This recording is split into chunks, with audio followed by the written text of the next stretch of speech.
నమస్తే వాహిని టీవీకి స్వాగతం. నేను రాణా ప్రతాప్. తెలంగాణ గవర్నర్ తమిళసై రాజీనామా చేశారు.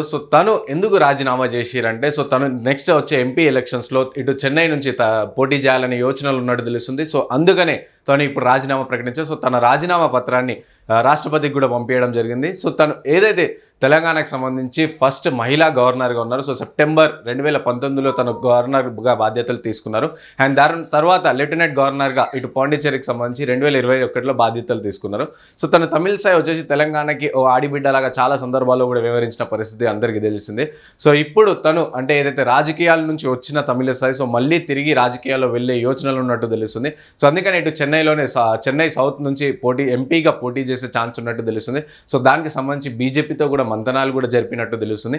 తను ఏదైతే ఉందో అంటే గతంలో చూసుకుంటే ఇటు తమిళనాడు అంటే చెన్నైకి సంబంధించిన అసెంబ్లీ నియోజకవర్గాల్లో కూడా 4 సార్లు అసెంబ్లీ నియోజకవర్గాలు పోటీ చేసి ఓడిపోయిన సందర్భం ఉంది. దాని తర్వాత ఎంపీగా కూడా పోటీ చేశారు గతంలో చూసుకుంటే. దాని తర్వాత 2019లో అటు ఎంపీగా ఓడిపోయిన తర్వాత ఇటు తెలంగాణకి గవర్నర్గా చేసి నియమితులయ్యారనమాట. ఇంతకుముందు చూసుకుంటే అప్పట్లో రాజకీయాలు ఏదైతే ఉన్నారో తను మళ్ళీ తిరిగి రాజకీయాల్లో వెళ్తున్నట్టు తెలుస్తుంది. అందుకనే తను ఇప్పుడు ఇటు తెలంగాణకు సంబంధించి గవర్నర్గా ఉన్న తమిళసై తన రాజీనామా ప్రకటించేసిరనమాట. ఇప్పుడు ఏదైతే చెన్నైలో తను ఉన్నారో అంటే చెన్నైలోనే అక్కడనే తను ఆల్రెడీ గతంలో చూసుకుంటే 2000 సంవత్సరం ఆ సంవత్సరంలోనే చెన్నైలో పలు ఆర్గనైజేషన్స్కి కూడా వర్క్ చేసి తను డాక్టర్ అవడంతో అక్కడ మెడికల్ సెల్ ఇలాంటి వీటికి కూడా తను ఇన్ఛార్జ్గా ఉన్నారు.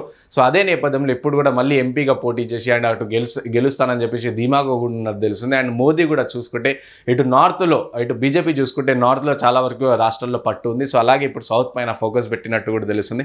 ఎందుకంటే రీసెంట్గా చూసుకుంటే ఇటు తెలంగాణలో అండ్ ఏపీలో ఎలక్షన్స్ ఉన్న నేపథ్యంలో చాలాసార్లు కూడా మోదీ వచ్చి ఇటు పర్యటిస్తున్నారు. అలాగే సౌత్ రాష్ట్రాలపైన కూడా కన్ను వేశారు. అలాగే తమిళనాడులో కూడా ఎలాగైనా పట్టు సాధించాలని చెప్పేసి ఒక యోచనలో ఉన్నట్టు తెలుస్తుంది. అండ్ ఏదైతే తమిళనాడు సంస్కృతి సాంప్రదాయాన్ని ఎప్పుడు కూడా మోదీ ఫాలో అవుతారని చెప్తూ వస్తుంటారనమాట తమిళనాడుకి చెందిన ప్రజలు.